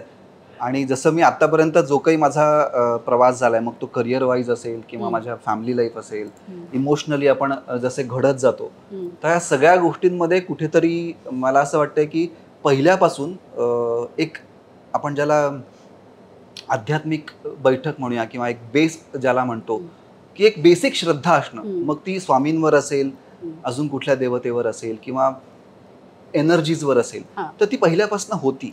एनर्जीजवरती तुझा विश्वास आहे हे आतापर्यंतच्या बोलण्यावरून मला कळलं. येस. मला असं वाटतं की मी प्रत्येक गोष्टी एनर्जी म्हणूनच बघतो. म्हणजे आपण तर आहोतच एनर्जी, आपण एनर्जीनेच भरलेलो आहोत, पण आपल्या आजूबाजूच्या गोष्टी असतील किंवा आपल्या आजूबाजूचे व्यक्ती असतील, मग त्या पॉझिटिव्ह असतील, निगेटिव्ह असतील, तर त्या मला असं वाटतं ह्या एनर्जीज आहेत ज्या कुठेतरी मला टेस्ट करायला आलेल्या आहेत किंवा मला काहीतरी द्यायला आलेल्या आहेत, काहीतरी शिकवायला आलेल्या आहेत. सो मी त्याच्याकडे त्या दृष्टिकोनातनं बघतो. सो तो एक बेस आधीपासून होता. घरातही धार्मिक थोडं वातावरण होतं. माझी आई पहिल्यापासून कलावती आई ज्या आहेत त्यांचं करायची. सो ती मला आणि माझ्या भावाला लहान असल्यापासून त्यांच्या बालोपासना असेल किंवा मग त्यांची भजनाची आठवड्यातनं 2दा असायचं, तिथे मी जाऊन बसायचो. तर बालोपासनामध्ये बेसिकली लहानपणापासून ते संस्कार तुमच्यामध्ये इम्बाईब केले जातात. सो तो एक हे होता की, आणि एक असतं ना, नाही आई आहेत रे त्या करतील, ते तसं एक लहानपणापासून ऐकत आल्यामुळे ती एक श्रद्धा होती आणि तसे अनुभव पण येत गेले होते. खूपदा असं होतं की आपली श्रद्धा असते आणि जेव्हा त्याला अनुभवाची जोड मिळते तेव्हा ते अजून बळकट होते. सो तसं ते होत गेलं. ओव्हर द पिरियड अशा गोष्टी घडत गेल्या की त्या गोष्टींवर विश्वास बसत गेला आणि मग मी अजून जास्त त्या गोष्टींना एक्सप्लोअर करायला लागलो. मग स्वामी असतील, जसं मी म्हणालो, कलावती यांचं तर माझ्या घरी पहिल्यापासून केलं जात होतं.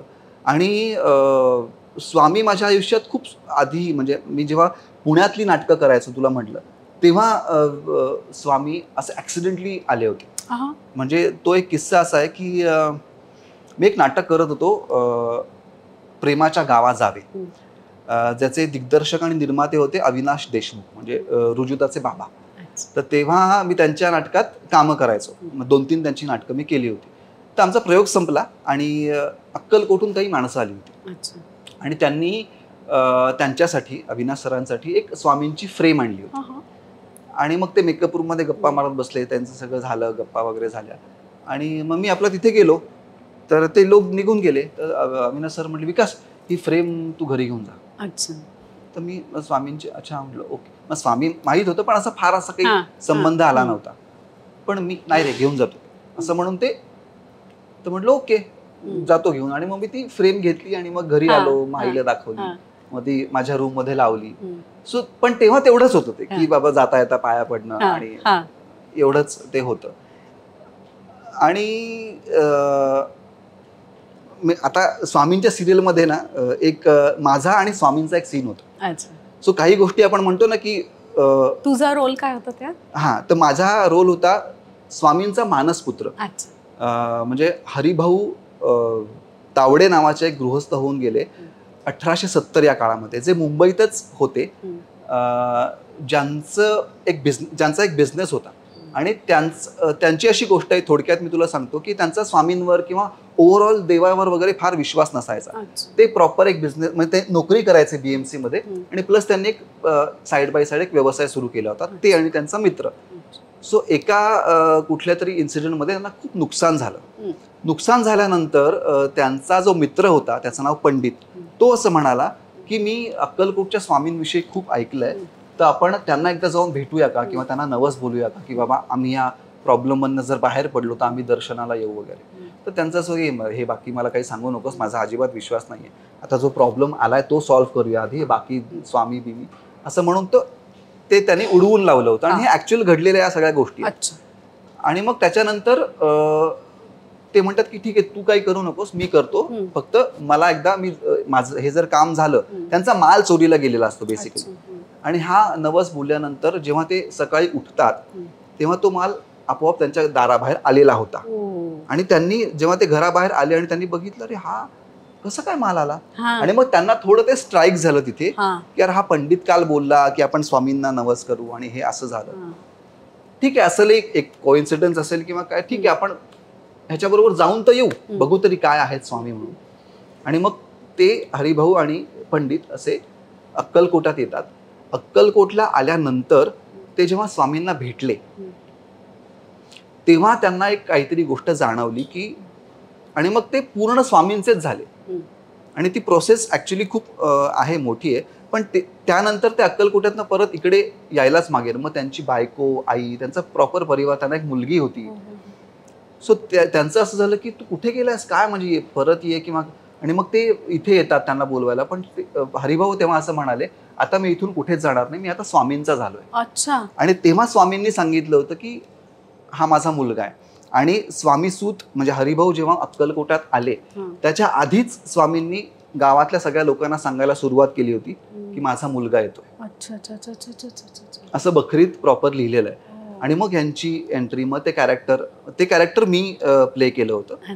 आणि मग त्यांचा तो पूर्ण प्रवास आहे की कशा पद्धतीने ते स्वामींचे झाले, मग स्वामींनी त्यांच्याकडनं काय काय करून घेतलं, त्यांनी स्वामींची कशी सेवा केली, मग त्यांनी पूर्ण वैराग्यच तेव्हापासून पत्करलं. आणि मग त्यांनी पूर्ण संसार त्याग केला होता. पण स्वामींनी त्यांना सांगितलं, संसार त्याग करू नकोस, तू घरच्यांसोबत राहा, तू माझाच होऊन राहा, पण घरच्यांना तू टाकू नकोस, तू त्यांचा सांभाळ कर.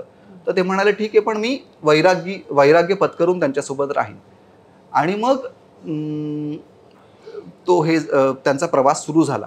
तर इथे जे मी मगाशी तुला सांगितलं ना की असा एक सीन होता माझा, आणि तर मी खूप रिलेट करत होतो त्या गोष्टी, कारण तोपर्यंत खूप सारे स्वामींचे अनुभव आले होते. आणि तेव्हा स्वामी एका सीन मध्ये मला असं सांगतात, स्वामी सुतांना असं सांगतात की तू जर माझा भक्त असशील तर तू मला भेटण्याच्या खूप आधीपासून मी तुझी काळजी घेत असतो. आणि तेव्हा मला ती गोष्ट स्ट्राईक झाली की ती जी स्वामींची फ्रेम माझ्याकडे येणं. आणि मग जेव्हा मी रिकॉल करतो सगळ्या गोष्टी, तेव्हा जिथे जिथे मी अडचणीत यायचो किंवा जिथे जिथे मला असं वाटायचं की इथून आता काय कसं बाहेर पडायचं किंवा कशा हेल्पफुल गोष्टी होतील, तेव्हा प्रत्येक वेळेला कोणीतरी एक सपोर्टला होतं जे मला, भिवू नकोस, मी तुझ्या पाठीशी आहे, किंवा तू चल मी आहे, असा एक आवाज असतो ना, किंवा असा एक सपोर्ट असतो जो आपल्याला जाणवत असतो. तर ती एनर्जी मला, मग तेव्हा मला स्ट्राईक झालं की यस, ते स्वामीच होते. अच्छा. आणि अशा पद्धतीचे खूप सारे सीन्स, म्हणजे आपण म्हणतो ना की तो रोल मला त्यासाठीच आला होता. म्हणजे माझ्या मनात जे काही प्रश्न होते, मग ते स्वामींविषयी असतील, माझ्या पर्सनल लाईफ विषयी असतील, बाकी गोष्टींविषयी असतील, किंवा आपल्याला खूप सारे प्रश्न पडत असतात अदरवाईज सुद्धा, त्या सगळ्या प्रश्नांची उत्तरं ते कॅरेक्टर प्ले करताना मला मिळत गेली.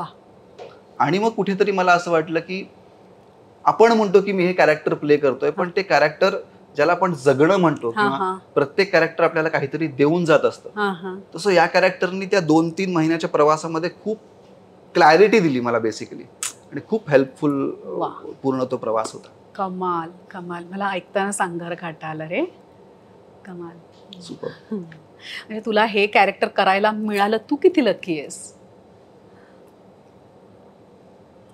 खरंच मी म्हणजे आणि त्याच्या आधीची मी जेव्हा मला या कॅरेक्टरसाठी कॉल आला त्याच्या आदल्याच आठवड्यात मी अक्कलकोट, गाणगापूर, तुळजापूर, पंढरपूर अशी माझी ट्रिप करून आलो होतो. म्हणजे माझं जस्ट एक शूटिंग संपलं होतं आणि म्हटलं आता आपण जाऊन, कारण माझं खूप दिवसांपासून चाललं होतं जायचंय.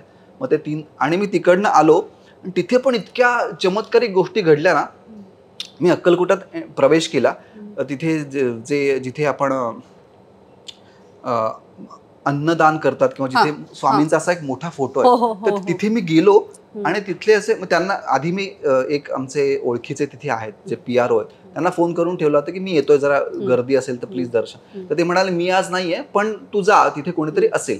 तर म्हटलं ओके मी जातो आणि मी तिथे गेलो. माझे 2 मित्र पण होते माझ्यासोबत. तर तिथे गेल्यानंतर त्यांनी मला चला आलात तुम्ही, या हे करा, चेंज करा वगैरे असं करून त्यांनी मला सोवळं नेसवलं. मग पूर्ण मला रेडी केलं आणि डायरेक्ट मला स्वामींच्या फोटो समोर नेऊन उभं केलं. तो जो मोठा फोटो आहे आणि माझ्या हातात की आज आरती तुमच्या हस्ते. बरं तो दिवस होता रामनवमीचा. आणि आय थिंक 11:15 मी पोचलो आणि 12 वाजता तो रामनवमी जन्म सोहळा होणार होता. आणि ती आरती, मग तिथे पाळणा होता, मग ती रामाची छोटी मूर्ती माझ्या हातात त्यांनी दिली, मग ती मी ठेवली त्या पाळण्यात, मग तो पाळणा हलवला, मग तिथून मी स्वामींचा नैवेद्य घेऊन समाधी मठात गेलो. आणि आणि तिकडनं बाहेर पडल्यावर मी असं, हे काय होतं, त्यातलं काहीच प्लॅन नव्हतं. म्हणजे मला फक्त मी दर्शन घ्यायचं, ते पण एवढी गर्दी, माहित नाही कसं होईल दर्शन. आणि असं डोक्यात असताना या सगळ्या गोष्टी घडल्या. हिला म्हणलं हे स्वामींनी ऑलरेडी प्लॅन करून ठेवलेल्या गोष्टी. आणि जेव्हा हे प्रोजेक्ट आलं तेव्हा मी असा विचार केला की त्यांनी मला यासाठीच बोलवलं होतं की बाळा तुला आशीर्वाद द्यायला मी बोलवलंय, तुला असं काहीतरी हे कॅरेक्टर करायचंय. आणि ह्या अशा गोष्टी जेव्हा कनेक्ट होतात ना, तर तेव्हा जसं म्हणाल की आपली श्रद्धा अजून बळकट होते.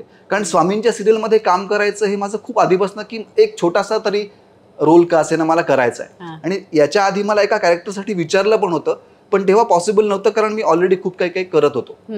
पण मग नंतर मध्ये खूप वेळ गेला. मग आता अशा वेळेस ते कॅरेक्टर मला ऑफर झालं जेव्हा मी काहीच करत नव्हतो. ते 2-3 महिने आणि इतकं सुंदर कॅरेक्टर, म्हणजे स्वामींच्याच मुलाचं कॅरेक्टर प्ले करायला मिळणं म्हणजे खरंच ते डिवाइनच होतं. म्हणजे सगळं छानच होतं. मस्त. आपण आता बिग बॉस कडे वळूया का? वळूया. तिकडे वळलो की परत इकडे येता येईल की नाही माहित नाही. बिग बॉस काय म्हणतात ना, एखादी गोष्ट किती अनपेक्षितपणे घडावी आपल्या आयुष्यात आणि ती गोष्ट आपल्याला इतकं काही देऊन जाते, तशी ती गोष्ट होती की मी कधी असा स्वप्नातही विचार केला नव्हता की मी बिग बॉस मध्ये जाईन किंवा ती 100 दिवस मी त्या घरात राहीन. पण तुला जेव्हा आम्ही बघितलं होतं, म्हणजे मला पर्सनली असं वाटलं होतं, अरे he is not cut out for big boss. So हा कदाचित फार टिकणार नाही किंवा हा विनर बनून बाहेर येईल, 2 पैकी 1. खरं आहे. म्हणजे तो पण एक किस्साच आहे. म्हणजे बिग बॉस कसं घडलं, कारण जसं मी आता म्हणालो, बायको अशी हवी ही माझी सिरियल चालू होती आणि अनफॉर्च्युनेटली ती लवकर रॅपअप केली. ते लॉकडाऊन आणि काही टेक्निकल गोष्टी अशा होत्या की ती बंद करावी लागली. आणि त्याचं शूट, तर तेव्हा मी थोडासा डाऊनच झालो होतो. म्हणजे किंवा मला असं काय म्हणूयात की यार हे अजून कम्प्लीट नाही झालंय, म्हणजे ही गोष्ट अजून आपल्याला सांगायची आहे किंवा हे छान आहे, हे का नाही, हे का बंद होत आहे, असं ते आमचं सगळ्यांचंच झालं. आणि स्पेशली माझं खूप झालं होतं, चिडचिड झालेली की यार, कारण इतकं छान आम्हाला सगळ्यांना मजा येत होती, लोकांनाही ते आवडत होतं, रेटिंग वाईज पण ते चांगलं होतं असं पण नाही. पण माहीत नाही, आपण काही गोष्टी आपल्या हातात नसतात. सो ते वरून त्यांचं असं आलं की आपण वाइंड अप करतोय. सो त्या झोनमध्ये मी होतो असा की यार ओके ठीक आहे. कारण एकतर जसं मी म्हणालो की ते कॅरेक्टर करताना मला मजा येत होती आणि माहित नाही असं कॅरेक्टर पुन्हा आपल्याला करायला मिळेल किंवा नाही मिळणार, अशा पद्धतीचं कॅरेक्टर. आणि ते अर्धच झालं होतं, ते पूर्ण त्याचा प्रवासच झाला, त्या कॅरेक्टरचा प्रवास लोकांना दिसलाच नव्हता. सो मी असा थोडा डाऊनच होतो. आणि एके दिवशी मला सेटवरच शेवटचा आदला दिवस होता, म्हणजे शूटिंग संपायचा आदला दिवस, मला सुगंधाताईचा फोन आला. सुगंधा लोणीकर, ज्या कलर्सच्या मेन हे आहेत, मार्केटिंग हेड. विकास काय करतोयस वगैरे काय. म्हटलं काही नाही ताई, असं आता काय शो ऑफ एअर झालाय आणि मी शब्द वापरलेला मी अनफॉर्च्युनेटली आपला शो ऑफ एअर होतोय. तर त्या म्हणाल्या काय तुला ही अनफॉर्च्युनेट गोष्ट फॉर्च्युनेट करायला आवडेल का. मी म्हटलं काय नवीन शो ऑफर करतात. मी म्हटलं म्हणजे मला कळलं नाही. तुला बिग बॉसच्या घरात जायला आवडेल. मी असं झालो की, आणि त्यावेळेस मला एक चीड होती का माहितीये, आमचा शो बंद होऊन बिग बॉस तिथे येणार होता. सो मला असं झालं की बिग बॉसमुळे माझा शो बंद होतोय. ओके. आणि मी म्हटलं नाही ते तू विचार कर, वेळ घे, असं नाही की तुला आत्ताच सांगायचं, कारण it's a big decision. So तू विचार कर, घरच्यांशी बोल आणि मला पण लवकरात लवकर कळव, कारण आता लगेच तुला जावं लागेल. म्हणजे आपला तो कोविडचा काळ होता, म्हणजे आज जायच्या आधी 8 दिवस आम्हाला क्वारंटाईन केलं होतं हॉटेलमध्ये, सेपरेट रूम मध्ये प्रत्येकाला. सो ते क्वारंटाईन तुला परवाच व्हावं लागेल. म्हटलं काय. हो, तुला फार तर आम्ही 1 दिवस एक्स्ट्रा देऊ, बाकी शॉपिंग किंवा तुझी काहीच तयारी नाहीये, पण तुला ऍटलीस्ट 7 दिवस तरी क्वारंटाईन ही टर्मच कंडिशनच आहे. म्हणजे मला त्या दिवशीच सांगायचं होतं किंवा मॅक्स दुसऱ्या दिवशी सकाळी. म्हटलं ओके. मी म्हटलं ताई मी सांगतो तुम्हाला काय ते. आणि कट्टू मी स्वातीला फोन केला. तर म्हटलं ऐक ना, काय काय झालं अगं, असं असं एक. म्हटलं काय सांग काय झालंय. फोन आला कशासाठी. म्हटलं बिग बॉस. काय. तिची रिॲक्शन, जातोयस तू. म्हणजे म्हणली अगं जायचंय म्हणजे आता लगेच 2 दिवसात जायचं. हा मग काय जाऊया, करूया तयारी सगळी. पण म्हटलं 100 दिवस राहशील तर बघू ना, तू जा तरी. तर म्हटलं थांब मी घरी येतो, मग आपण बोलू निवांत आणि मग ठरवू. ते म्हणजे ठीक आहे. मग मी घरी गेलो. मग खूप चर्चा झाली याच्यावर, काय जायचंय नाही जायचंय, मग बाकीच्या गोष्टी, घरातल्या गोष्टी, परत म्हणजे मौला सांभाळणं, ती घरी असणं, मग आई बाबांना इकडे बोलावणं, अशा खूप साऱ्या गोष्टींची चर्चा झाली.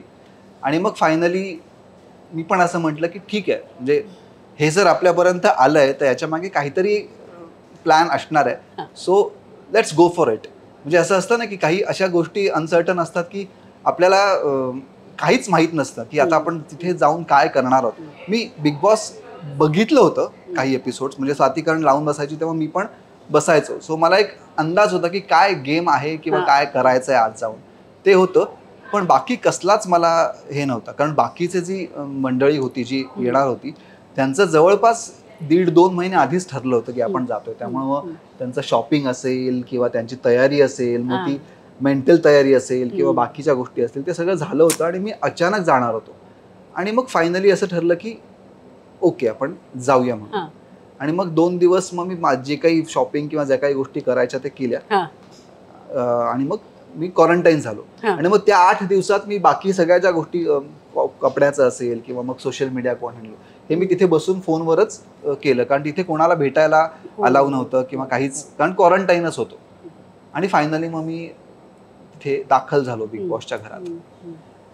आणि मग ते 100 दिवस was like a roller coaster ride. म्हणजे जसं तू म्हणालीस की मला खरंच असं वाटलं नव्हतं की मी शेवटपर्यंत राहीन, पण मला एक हे कॉन्फिडन्स होता की मी पटकन बाहेर नाही येणार, कारण मी मग त्या 8 दिवसात काही एपिसोड्स बघितले, काही टास्क बघितले, काय असतं काय नाही. आणि असं एक माझं टेम्परमेंट तयार झालं की ठीक आहे ना, आपण तिथे जाऊन गोष्टी हे करूया. कारण तोपर्यंत मी काही लोकांशी बोललो पण होतो फोनवर या मधल्या काळामध्ये. तर त्यांचं असं म्हणणं होतं की काही ठरवून जाऊ नकोस की मला हे करायचंय किंवा मला हे नाही करायचंय किंवा मी असाच वागेन तिथे गेल्यावर. आणि मी ते ठरवलं की मी जसा आहे तसाच मी प्रेझेंट होईल. लोकांना आवडलं किंवा बाकीच्यांना आवडलं तर मी राहीन, नाही तर मी बाहेर. एक्स्ट्रा मी काही करायला जाणार नाही फॉर, मग ते TRP असेल किंवा गेम मध्ये राहण्यासाठी असेल किंवा कशासाठी असेल, मी बाकी काही एक्स्ट्रा करणार नाही. जसा विकास आहे ओरिजिनल लाईफ मध्ये तसाच मी तिथे राहीन, मी एन्जॉय करेन असं मी ठरवलं. जास्त आवडलं आम्हाला. आणि तेच तू जसं म्हणालीस, मला बाहेर आल्यावर खूप जणांनी सांगितलं की तुझ्यातली ती गोष्ट फार आम्हाला भावली की तू जसा आहेस तसाच राहिलास. म्हणजे आता बाकी आता आपण असू किंवा काही मित्रमंडळी असतील, त्यांना एक साधारण आयडिया असते की विकास कसा आहे किंवा काय आहे. पण बाकीच्या बाहेरच्या लोकांना जे मला कॅरेक्टर्स मध्ये बघत होते किंवा ऍक्टर म्हणून बघत होते, त्यांच्यासाठी एक म्हणूया ना खरा विकास काय आहे हे त्यांच्या समोर प्रेझेंट झालं. आणि मला असं वाटतं की त्या शोचा तो एक USP आहे किंवा तो एक ड्रॉबॅक पण आहे ऍट द सेम टाइम, की तुम्ही खरे कसे आहात हे लोकांसमोर येतं. बरोबर आहे. म्हणजे इव्हेंच्युअली पहिले 20 दिवस 30 दिवस आपण एक बुरखा पांघरून राहू शकतो की कॅमेरे आहेत किंवा आपल्याला हे बोलायचंय किंवा हे नाही बोलायचंय, पण तिथली परिस्थिती किंवा तिथला आपण राहतोय तो काळ, एका पॉइंटला आपण नाही काय म्हणूया बुरखा पांघरून राहू शकत किंवा नाही आपण खोटं वागू शकत. कुठे ना कुठे आपण खरे आहोत ते बाहेर. आणि मला असं वाटतं की त्या गेम शोचा मेन ऑब्जेक्टिव्ह किंवा मेन फोकसच ज्याने डिझाईन केला तोच आहे की खरा माणूस म्हणजे जी 15 माणसं आत गेली आहेत ती खरी कशी बाहेर येतील आणि मग त्या माणसाच्या सगळ्या प्रवृत्ती बाहेर आल्यानंतर जो ड्रामा तयार होईल दॅट इज द शो. आणि तो मी गेल्यावर एक आठवडाभर ऑब्झर्व केला आधी की काय आहे, कोण लोक आहेत, काय आहे. आणि देन आय स्टार्टेड प्लेइंग नाही म्हणणार मी, मग मी त्या दृष्टीने पुढे पुढे जात राहिलो. पण टचवूड मी तुला सांगतो की त्या गोष्टी ज्या झाल्या ना त्या घरामध्ये, त्या एक काय म्हणूया ना एक लाईफ लेसन होता नाही म्हणाला. कारण अशा पद्धतीचा अनुभव तुला अदरवाईज कधीच मिळू शकत नाही. म्हणजे आपण जरी ठरवलं की मला 10 दिवस मोबाईल नाही वापरायचा आहे, मला पुस्तक नाही वाचायचं आहे, मला कुठलंही एंटरटेनमेंटचं साधन माझ्याजवळ नाहीये आणि मला एका घरात राहायचंय 10-15 अशा लोकांसोबत ज्यांच्याविषयी मला काहीच माहित नाहीये. सो हा एक्सपिरियन्स तिथे ती एकमेव जागा आहे की जिथे तुला मिळू शकतो. आणि जर तू पॉझिटिव्हली त्या गोष्टीकडे पाहिलंस तर अशा खूप साऱ्या गोष्टी माझ्या मलाच नव्याने कळल्या की ही गोष्ट पण मी करू शकतो किंवा ही गोष्ट माझ्यात कमी आहे. की म्हणजे जसं नॉर्मल असेल, भांडी घासणं असेल, साफसफाई असेल, हे मी कधीच केलं नव्हतं. स्वयंपाक असेल, मी किचनमध्ये कधीच जायचो नाही. पण तिथे गेल्यावर ती ड्युटी जेव्हा तुम्हाला अपॉइंट म्हणजे आपण त्या ड्युटीसाठी तुम्ही अपॉइंट होता तेव्हा त्या गोष्टी तुम्हाला कराव्या लागतात किंवा तुम्ही त्या एका पॉईंट नंतर तुम्ही ते एन्जॉय करायला लागता आणि मग ती सवय होत जात आणि मग तुम्हाला कळतं की हे पण छान आहे यार. म्हणजे स्वयंपाक बनवणं किंवा एखाद्याला आपल्या हातनं बनवून खायला घालणं आणि त्याची ती रिॲक्शन बघणं हा एक वेगळा एक्सपिरियन्स आहे जो आपण कधीच घेतला नव्हता. किंवा टॉयलेट साफ करणं तो पण एक वेगळा एक्सपिरियन्स आहे. म्हणजे सुरुवातीला असं व्हायचं अरे काय करतोय, म्हणजे करतोय तर करतोय, हे लोक आपल्याला बघतायत बरं का. ते सुरुवातीचं काही दिवस झालं पण मी नंतर तेही एन्जॉय करायला लागलो की आता हे माझं काम आहे ना मग मी परफेक्टच करणार. असं ते खूप साऱ्या गोष्टी त्या घरात शिकायला मिळतात. आणि महत्वाची गोष्ट मला अशी वाटली की हे सगळं करत असताना तुला कुठलंच डायव्हर्जन नाहीये. म्हणजे महेश सरांनी मला जाताना एक खूप छान वाक्य सांगितलं होतं जेव्हा आम्ही पहिल्यांदा भेटतो की विकास तू याच्याकडे एक मेडिटेशन म्हणून बघ. म्हणजे जर तू आता लसूण सोलतोयस फॉर एक्झाम्पल, जे मला खूपदा करायला लागायचं, तर तू फक्त लसूणच सोलतोयस, तुला बाकी तसं मोबाईल बघतोयस किंवा काही वाचतोयस किंवा टीव्ही पाहतोयस, तर तू जर त्या पॉइंट ऑफ व्ह्यूने त्या गोष्टीकडे बघितलंस ना तर तू अजून ते एन्जॉय करशील. आणि मग मला स्ट्राईक झालं की येस, म्हणजे ही गोष्ट आपण पॉझिटिव्हली बघितली तर हे मी करू शकतो. आणि खूपदा असं म्हणजे खूप शांत मला म्हणजे तिथे राहणं अवघड असतं कारण आजूबाजूच्या लोकांचा एवढा दंगा असतो किंवा ते सतत चालू असतं. पण तरी सुद्धा ही गोष्ट खूप नव्याने कळली मला की आपण कुठलीही गोष्ट करताना जर कॉन्सन्ट्रेशननी केली किंवा काही असेल तर त्यातून एक वेगळा आनंद मिळतो. मग ते काम न राहता इट बिकम्स मेडिटेशन किंवा सो ह्या सगळ्या खूप साऱ्या गोष्टी मला तिकडनं मिळाल्या. वा वा. स्वातीचा आत्ता विषय निघाला होता, तिच्याबद्दल काय सांगशील? कारण तुझ्या या सगळ्या प्रवासात तुझ्या करिअरमध्ये स्वाती अगदी खंबीरपणे तुझ्या पाठीशी कायम उभी राहिली आहे. येस, म्हणजे तो माझा अँकर आहे असं मी नेहमी म्हणतो. कारण हे जे काही सुरुवातीपासूनचे दिवस होते, म्हणजे जो काही माझा प्रवास राईट फ्रॉम कॉलेज डेज, आणि स्वाती तेव्हापासून माझ्यासोबत आहे. जेव्हा मी काहीच नव्हतो किंवा स्ट्रगलिंग पिरियड होता, मी पुढे जाऊन करिअर करू शकणार आहे, बरं होणार आहे नाहीये हे काहीच माहीत नव्हतं, तेव्हापासून ती माझ्यासोबत आहे आणि अजूनही ती तितक्याच स्ट्रॉंगली उभी आहे माझ्यासोबत. आणि खास गोष्ट मला ही वाटते की तिने तिचं करिअर सोडून ती जॉब करायची. अच्छा. आणि मग तिने असं ठरवलं की ठीक आहे, मी घर सांभाळीन आणि तू हे कर, काम कर. या सगळ्या गोष्टी करत असताना तिचं कधीच तिची कधीच तक्रार नव्हती किंवा ती खूप पॉझिटिव्हली सगळ्या गोष्टी घेत होती. आता मध्यंतरीच्या काळात आमच्या आयुष्यात एक असा इन्सिडेंट घडला माझ्या मुलाच्या बाबतीत की त्यानंतर आम्ही खूप असे पूर्ण हलून गेलो होतो किंवा गोष्टी आपण म्हणतो ना 360 डिग्रीज चेंज झाल्या.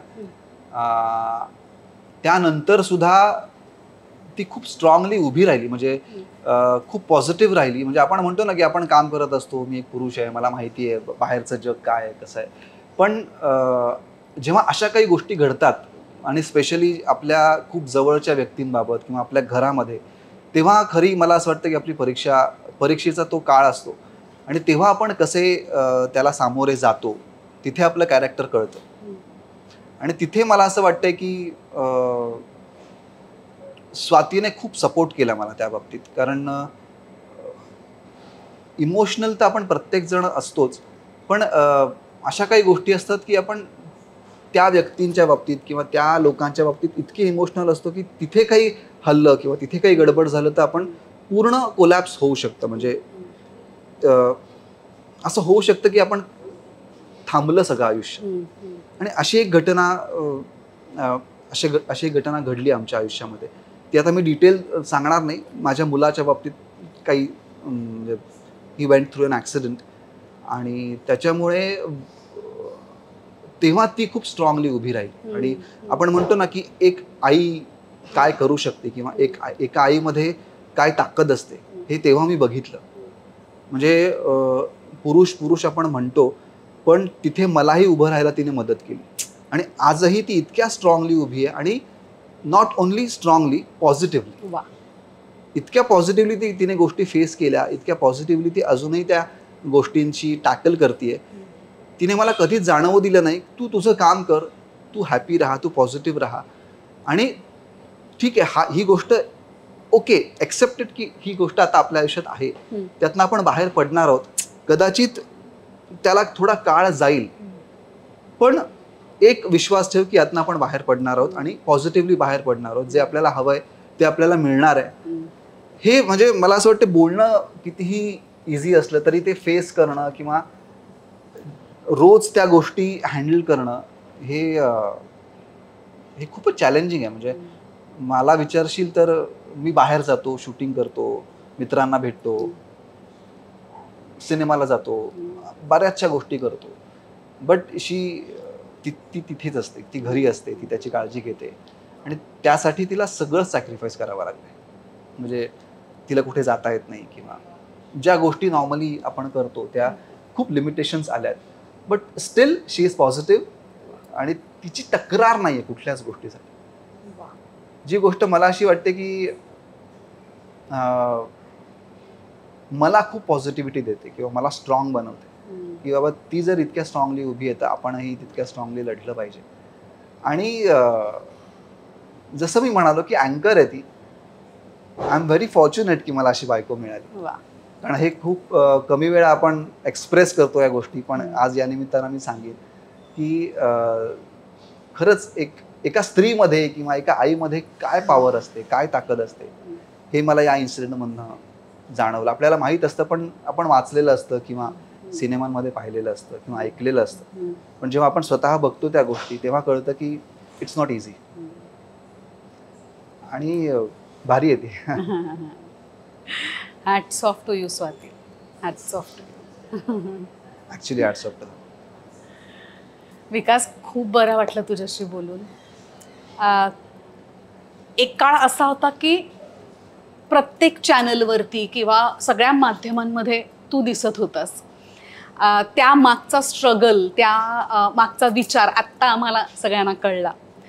खूप छान वाटलं तुझ्याशी बोलून आणि दिल के करीबवर आलास त्याबद्दल thank you so much. Thank you so much. आणि मलाही खूप छान वाटलं, कारण जेव्हा तुझा फोन आला तेव्हा इंटरव्ह्यू म्हटलं की थोडंसं आपण असे यार इंटरव्ह्यू काय बोलायचं. छान बोललास. हो, मला मजा आली. म्हणजे मी इथे येईपर्यंत मला असं होतं की आपण बोलू ना व्यवस्थित सगळ्या गोष्टी, पण मला असं वाटलं की हा इंटरव्ह्यू न होता आहे, हा गप्पा झाल्या. म्हणजे खूप छान वाटलं मला या गोष्टी शेअर करून.